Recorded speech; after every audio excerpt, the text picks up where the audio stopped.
So in today's video, there's a few things that I do want to cover. Having a nice break from eBay and my full-time job over Christmas has given me a good time to reflect on how everything's going. So I've put a plan in place for 2021. I also want to show you all the things that I've sold on my first weekend back since I've turned my shop on since Christmas. And finally, I want to show you and tell you about my plans for YouTube and social media. So let's get on with it.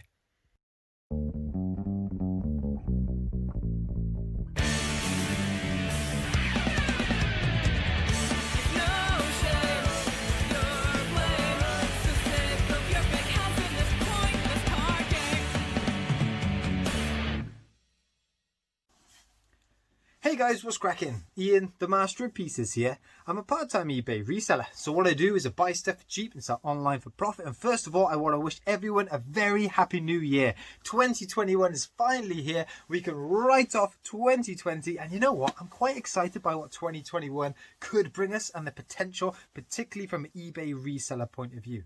But before I go into what my goals are for my eBay business in 2021, let's have a look back at what I actually achieved in 2020. So I started off from scratch to start a financial year.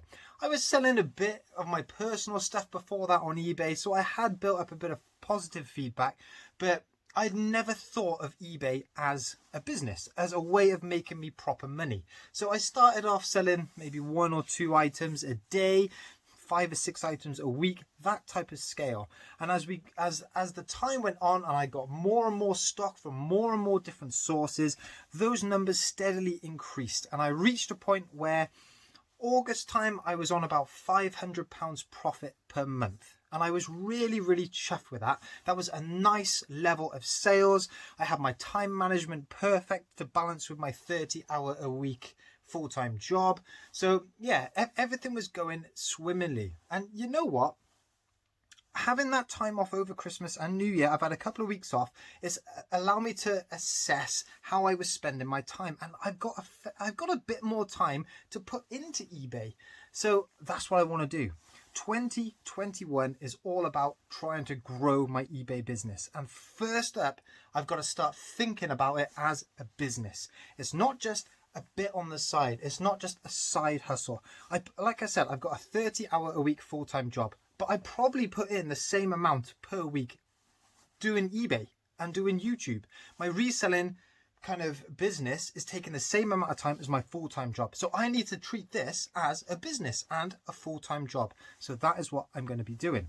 So how am I going to grow my business? I make £500 a month. My target is to up that and let's go for £750 profit per month.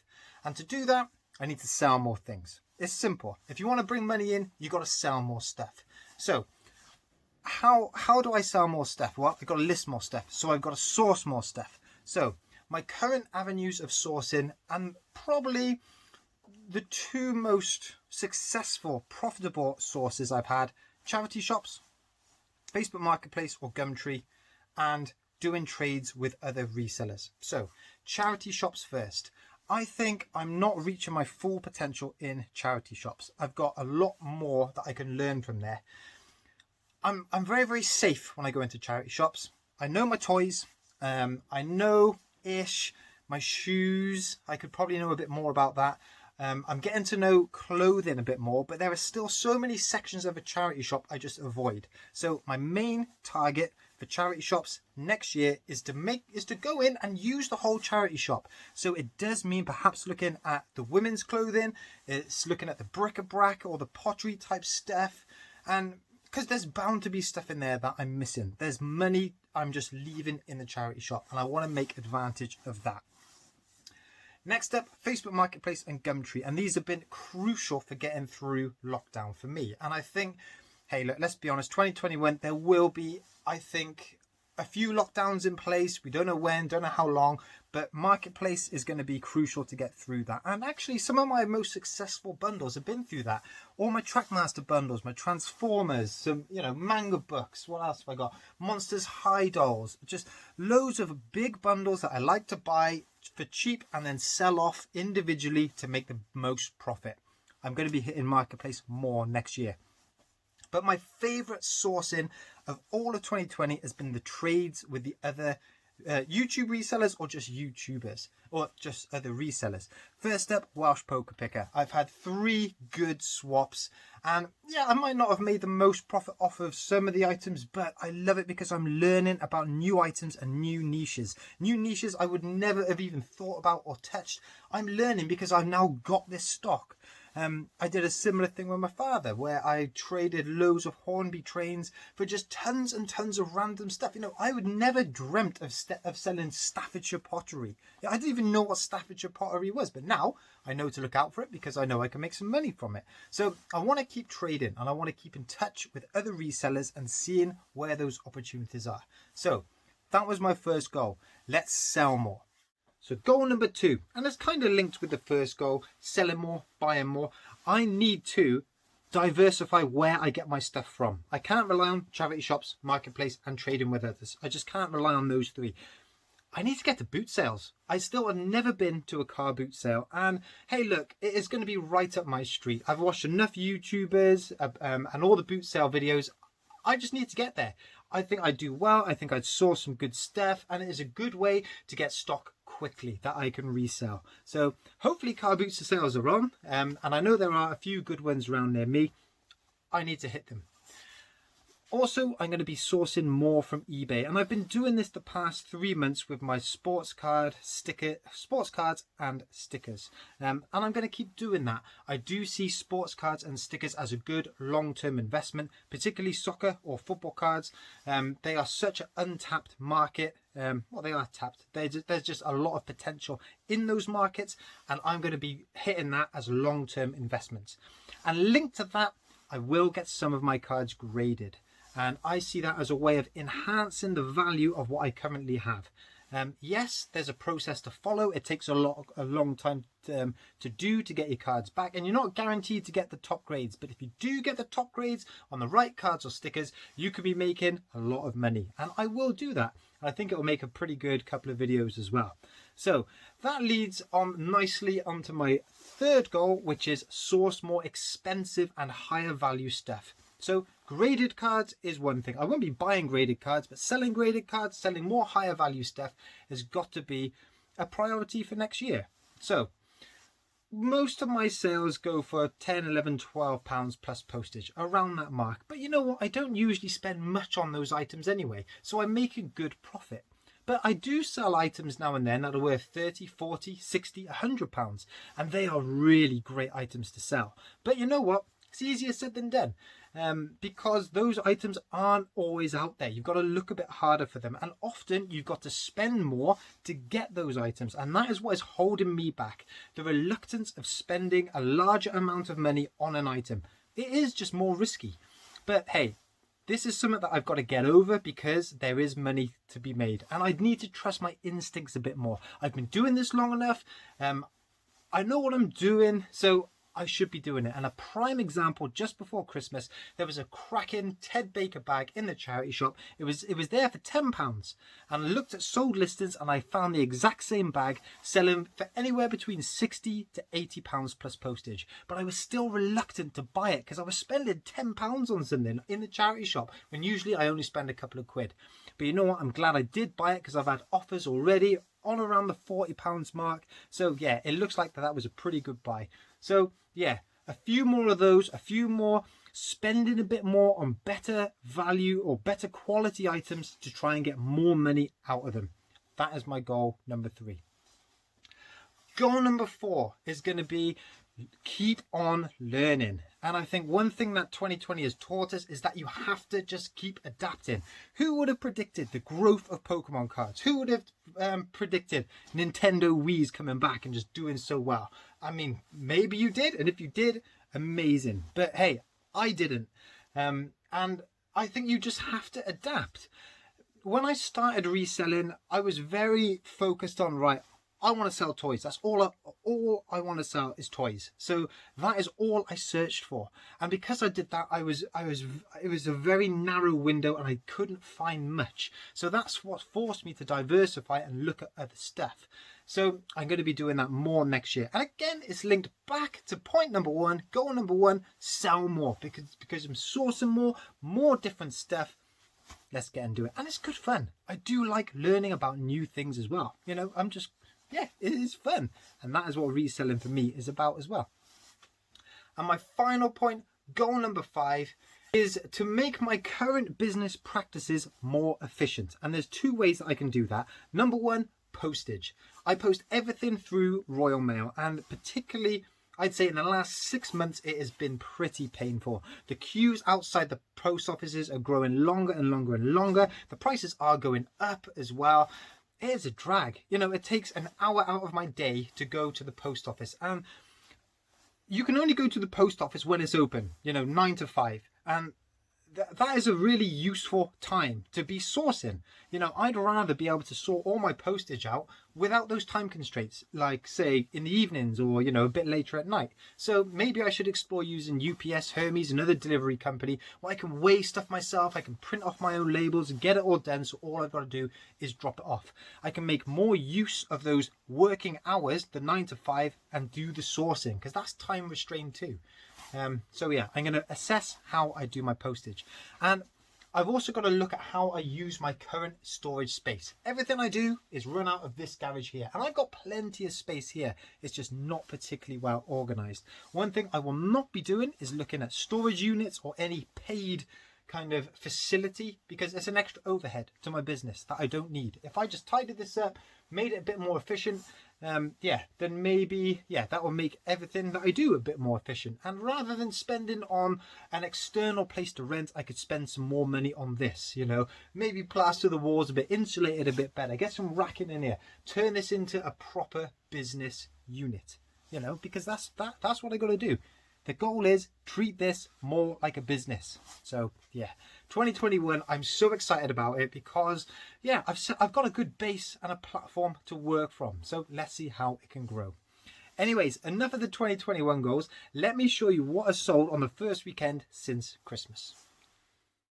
So the first weekend in 2021, I've turned my eBay shop back on and I've had 10 sales. And the first 2 sales are my most profitable items back from 2020, and it is Trackmaster. So I paid £35 for tons of trains and a load of track just before Christmas, but the seller told me that none of the trains worked. Well, I stripped down some of the ones that were broken, took the parts and fixed all the others. So I've lost 3 trains out of the whole bundle, and I'm selling them off now. So here we go. This lady tested and working with 2 troublesome trucks, £21.50. I also sold this Thomas with Annie and Clarabelle carriages. Now, I bundled these together, £9.50 plus postage. And the reason I bundle these together, they're worth about £7 plus postage. Thomas is so hard to shift on his own, particularly when it's in that bad condition. I always just stick them together. £9.50 plus postage. Next up, I picked these ones up in the charity shop just before Christmas as well. And these are Toot Toot drivers. They're VTech. They're little toddler toys. They stick batteries in them. They light up, make tons of sound. I paid 10 or 20 pence each. They were just in the children's random bin. They sold for £9 as a bundle plus postage. Next up, I sold a Pokemon card. So in my 2 weeks off, I've had a good sort through of all of my Pokemon cards and listed up the ones that I want to shift. And I sold this one here. This one is called Dark Doug Trio from the Team Rocket set. Really, really good condition. Few bits of whitening on it. £4 plus postage. So not too shabby. Next up, I sold this Care Bear here, and this one isn't one of the really old ones. It is from 2005, I think. Let me just check the tag. 2002, sorry. And this one sold for £11 plus postage. I paid £1 in the charity shop, and this is where doing those swaps with Connor the Poke Picker has just been so valuable, because I've sold some Care Bears from him, and I would have never have dreamt to have even looked at them. But now I know that they're worth a little bit of money, so chuffed with that one. Next up, and hey, again, before Christmas, I stocked up on a load of running trainers, just general gym fitness wear, because we're in the new year. Everyone's going to have the new year, new me attitude. Let's get fit. So I have stocked up on loads of this. Paid £5 for these. These are ladies, size 5. They are called Nike Flex TR7s. These ones sold for £16 plus postage. So really, really chuffed with that. They did not hang around at all. Next up, and this was a wild card, it was a bit of a punt. It's called Stadium and it's a board game. There are no sold listings. I couldn't find this anywhere, and it's by a company called Joe Magic, and I've done a bit of research on them, and I think what they do is if they get enough votes, they throw out an idea for a game, and if they get enough votes, then they actually make a limited number of them, and this was one of them. So I did not know how to price it at all, stuck it up for £21 plus postage, and it sold, and I paid £1.50 from the charity shop, so really chuffed with that one. Next up, we've got a couple of board games, and not board games, jigsaws, and these have just been really consistent sellers all through 2020. Now, I picked up a massive bundle of these. I paid £20 for 40 of them, so 50 pence each, and this one sold for £5, that one sold for £4.50, both with postage. So it doesn't sound like much, it's only a couple of quid profit each, but if I sell 40 of them for that amount of profit, hey, I'm going to make a fair bit of money. And these are the cheapest ones that I'm selling. Most of them go for about 6 or 7 quid. Some of the topper ones go for 10 to 15 pounds. So these have been really good money makers, and I'm going to keep selling jigsaws through 2021. And the final sale that we had was this Dingbats game here. £6 plus postage, paid £1 in the charity shop. Nothing really to write home about, but when I bought it, we opened it up and we just started playing it as well. So we've had a bit of use out of this, and I have tended to do that with a fair bit of my stuff last year. One of my other lessons for 2021 is, because I sell a lot of toys, try not to let my kids get their hands on them, because I have lost a few bits of stock where they've just been played with and broken. But there we go. It's all about having fun, isn't it? So we're back. Bring on 2020. Let's have a few more sales. So let's spend a bit of time chatting YouTube, social media, and where I wanted to go in 2021. Well, first up, 2020 has been absolutely nuts. I watched back on my very first YouTube video. It's something like, February, March time. It's a bit rough, it's a bit raw. And then I watched my second one and I chat for like 5 minutes for selling one piece of Warhammer. Yeah, they weren't brilliant, but I'm glad I made those videos because it got me in the swing of the things. It got me the YouTube bug. And I could not have imagined my YouTube channel doing what it has done this year. Honestly, I can't. I started it as a documentary to try and capture my first maybe 1,000 sales, something like that. I set myself a target, 500 subs. It was a bit tongue-in-cheek because I had no idea about the YouTube world. I didn't know. And to hit 1,500 has just been amazing. So thank you to everyone who's subscribed. Anyone who's watching who hasn't subscribed, thank you, but hit that subscribe button. Anyone who's left a like, anyone who's left a comment, my brother for doing all the amazing intros to the video, my friend Catchlin from the band No Matter for letting us use the music on some of the videos.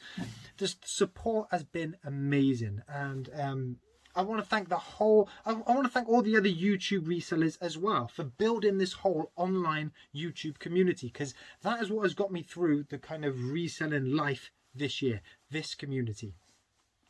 2021 I think is going to be really exciting, and the things that I'm most looking forward to is that continued interaction and being part of the YouTube community and watching that YouTube community grow. Hopefully there are a few more YouTube resellers coming along. I want to get involved in a few more live chats and get involved in some of those live debates. The YouTube community is what it's all about. It's fantastic. I haven't set myself a target for subs. I obviously want to, retain the channel as it is and keep it going. I also haven't set myself a target for number of videos or any time slots.